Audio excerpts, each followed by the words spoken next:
I haven't seen my dad in 4 years since the end of 2020 when he was arrested. Because I speak out on his behalf and because of the national security law, I'm not safe to travel back. No. What do you make of Keir Starmer's latest comments just yesterday saying it's a priority for the UK government to have your dad released? I'm incredibly grateful for that, but it's important to put words to action. Look, the case is urgent. As you said, he's 76, almost 77. He's been kept in solitary confinement for the 4 years. I haven't seen him in a maximum security prison. His health has obviously gone quite a bit worse, as you can expect. So it's about bringing my father home, but it's also about saving his life. Bringing him home because he is a British citizen, but clearly he and you and many other people care about the future of Hong Kong.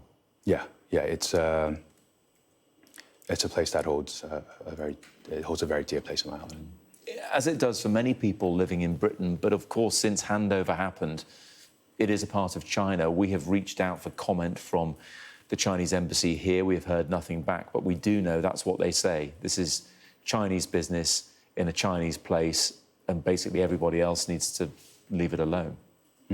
So, under the joint declaration, it was meant to be, the phrase I'm sure many of you would have heard, one country, two system until 1947. Now, that is obviously not the case anymore. The values that my father fought for, democratic values, free press, rule of law, freedom of speech, are values that even to this day, if you ask the Hong Kong government, they will still say they have. But what are the facts? The facts is that there's 1,800 political prisoners in Hong Kong, who some of them are there for liking social media posts or wearing the wrong T-shirt, or indeed, like my father, having a pro-democracy newspaper that spoke truth of power, wasn't afraid to call out corruption and wasn't afraid to criticise officials. It holds a dear place in my heart, but this is the reality now. This is what Hong Kong is. When you see the Foreign Secretary, David Lammy, heading to China, how does that make you feel? Does it make you feel optimistic that things could evolve? Or do you feel that clearly there's a lot of other elements to Britain's relationship with China that might take precedence? It makes me feel optimistic that it might evolve. Look, in the end of the day, it's imperative that he tells his Chinese counterpart that it's impossible to normalise relationship if they still have a British national that's imprisoned for standing up for freedoms that underpin our democracy. That we can't trade on equal grounds with a partner that doesn't believe in our right to speak up, in our right to freedom, and our right to exist. Do you think that discussion around trade is the key is the main leverage, perhaps, that the UK, that the democratic West has over Beijing? Because there are plenty of other issues with China, not least the Uyghurs, for example, that they won't hear from the West on. Yeah, so Hong Kong's trying to tell the rest of the world that they're still a financial centre, that they still respect all the freedoms that they used to have even just 5 years ago. But they could tell that to whoever they want to. What matters is what they do. And what they have done is imprison 1,800 political prisoners for, by the way, pro-democracy protesting and nothing controversial in this country. And so, in order for relationship to be normalised, they have to say that they respect the freedoms that they say they respect and release my father and the other political prisoners. As you know, saying and doing are two different things. And what I'm trying to get at, Sebastian, is the leverage that Britain has, or perhaps doesn't have, in affecting China, change in China and a change of approach from the Beijing communist government.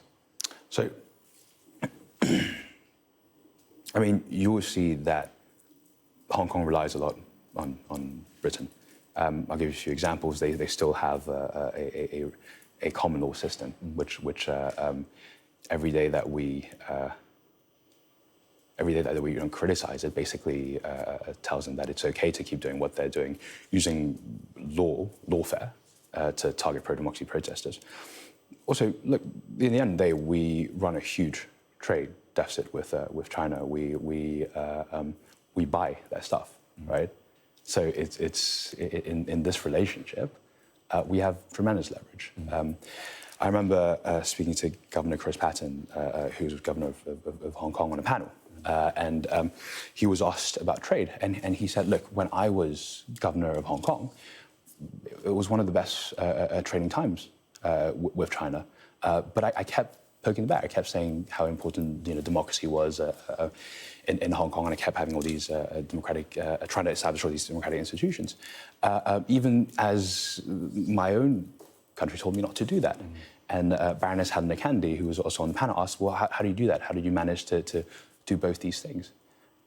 And Lord Patton just says, and I still remember to this day, he says, I didn't do anything. They just wanted to buy the stuff we were selling.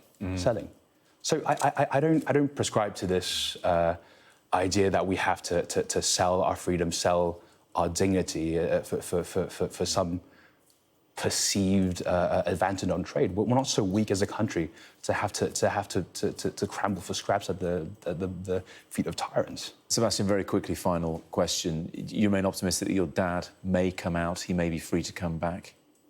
That depends entirely on the Prime Minister and the Foreign Secretary. I'd like to meet them as soon as possible, obviously, because it shows that they take this case as an utmost priority, not just to